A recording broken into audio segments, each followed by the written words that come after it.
Don't turn around. It was the night Ava should have stayed home. The wind outside was sharp, slicing through her jacket as she crossed the cracked pavement. She kept her eyes fixed ahead, trying to ignore how empty the street had become. A few flickering street lamps stood like dying sentinels, barely illuminating the sidewalk. Her boots echoed on the concrete, the only sound other than the occasional distant bark of a stray dog. She glanced at her phone. 1:17 a.m. Too late to be walking home alone. Her friends had begged her to stay the night after the party, but she hated sleeping in unfamiliar places. Besides, her apartment was only 6 blocks away. She'd walked it a dozen times. Nothing ever happened. But tonight felt different. A whisper of unease curled in her stomach. The air felt heavier, as if pressing against her. Even the shadows seemed to lean toward her, curious, waiting. Ava pulled her hood up and walked faster. That's when she heard the footsteps behind her, software deliberate, matching her pace. She stopped. The footsteps stopped too. She turned around. No one. Her heart fluttered uncomfortably. She squinted into the gloom behind her, eyes scanning the sidewalk, the bushes, the alleys. Nothing, just the gentle sway of trees and the distant hum of traffic. She turned back and kept walking, faster now. The steps returned. Tap, tap, tap. They were closer. She didn't dare turn around again. Instead, she tried to make sense of what she was hearing. Was it just her own footsteps echoing weirdly? But the rhythm was wrong. The timing was off. Like someone was mocking her steps.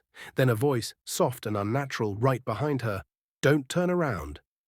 Ava's breath caught. She froze mid-step. The voice didn't sound human. It was a whisper that slid down her spine like ice. She wanted to run, scream, do anything, but her body locked up. Keep walking, it said. Do not turn around. Tears welled in her eyes as she forced her legs to move. Each step felt like she was sinking into wet concrete. Her skin prickled with the certainty that something was behind her, close enough to touch.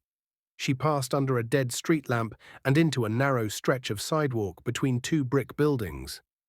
It felt like a tunnel. She was deep in shadow now, and the footsteps were louder, heavier. Then the voice came again, right at her ear. Do you want to know what I look like? She couldn't help it. Her head twitched. A reflex, but she didn't fully turn. Good, the voice hissed, pleased. That means I can stay. Ava didn't understand. Stay. She broke into a jog. Her apartment was only 2 more blocks. The familiar blue mailbox, the old bakery with the rusted sign, almost there. But something changed in the rhythm of the steps behind her. They no longer matched hers. They were moving faster, getting closer. Then a chilling realization struck her. The footsteps weren't hitting the ground. They were hovering, gliding, like something pretending to walk, but not bound by gravity. She gasped and sprinted. Her apartment door came into view, a single bulb above it, casting a pale circle of light. Her hands fumbled with the keys. The metal scraped against the lock, trembling in her grip. The voice whispered again, louder this time. Don't turn around, Ava. She dropped the keys. It knew her name. Panic exploded in her chest. She grabbed the keys off the ground, jammed them into the lock, and threw open the door. She slammed it shut and locked it behind her, pressing her back against the wood, panting. Silence. For a moment she thought she'd imagined it all. Then she heard breathing, not hers. Wet, ragged breathing on the other side of the door. Her peephole was black, not the usual fisheye blur. Black, as if something was standing too close on the other side, staring in. She backed away slowly, shaking. Then her phone buzzed in her pocket. She jumped, heart hammering, and fumbled it out. A notification. Unknown number. You turned, Ava. Now I can see you. Her scream got stuck in her throat. She turned off her phone and ran into the bedroom, slamming that door shut too. She crawled into the farthest corner, pulling a blanket around her like a shield. For hours she sat there, jumping at every creak of the floorboards, every groan of the walls. Eventually the sun began to rise. The shadows retreated. She fell asleep. When Ava woke, she convinced herself it had all been a dream. A bad one, fed by exhaustion and late-night paranoia. She texted her friends, forced a laugh about it, and even went to work. Days passed. She didn't walk at night anymore. Always took a cab. Her phone didn't buzz again. No weird messages. no whispers. But she never turned off the lights when she was home. Not anymore. Then came the night of the first mirror. She was brushing her teeth when she noticed something odd in the bathroom mirror. Her reflection was off. It moved slower, lagging by a fraction of a second. Then it smiled, though she hadn't. A wide, unnatural grin. Ava screamed and ran out. She smashed that mirror the next day, but more reflections betrayed her. Her hallway mirror, the glass in the microwave, the black screen of her TV. All of them began to smile. Sometimes they whispered, in that same cold voice, "Don't turn around." She started covering every reflective surface in the apartment. Sheets, tape, blankets. Her windows stayed shut, the curtains pinned. She even threw out her phone, afraid the screen would show her something else. But that wasn't enough. The presence was still there. She could feel it behind her at all times.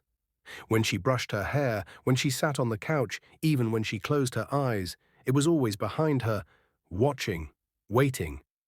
Then one night she had a visitor, a knock on the door, 3 soft taps. She peered through the peephole.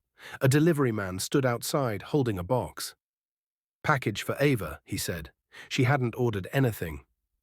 "I didn't," she began, but the man cut her off. "Just sign here," he said, holding up a small clipboard. Reluctantly, she opened the door just enough to grab the clipboard and sign. When she looked up, the man had no eyes, just smooth skin where his face should be. Yet somehow he smiled. "You shouldn't have turned, Ava." The door slammed shut. The box was already inside. She hadn't let it in. She hadn't touched it.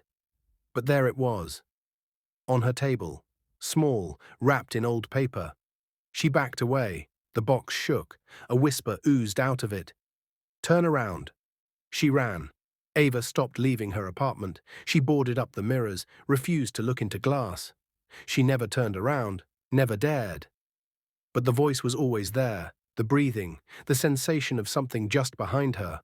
Her friends stopped hearing from her. Her job sent emails. A wellness check was filed. No one found her. Weeks passed, until one day a neighbor reported a foul smell. Police broke down the door. They found Ava curled in the corner of the living room, facing the wall, blankets wrapped tightly around her. Her body was cold, eyes wide open, terrified.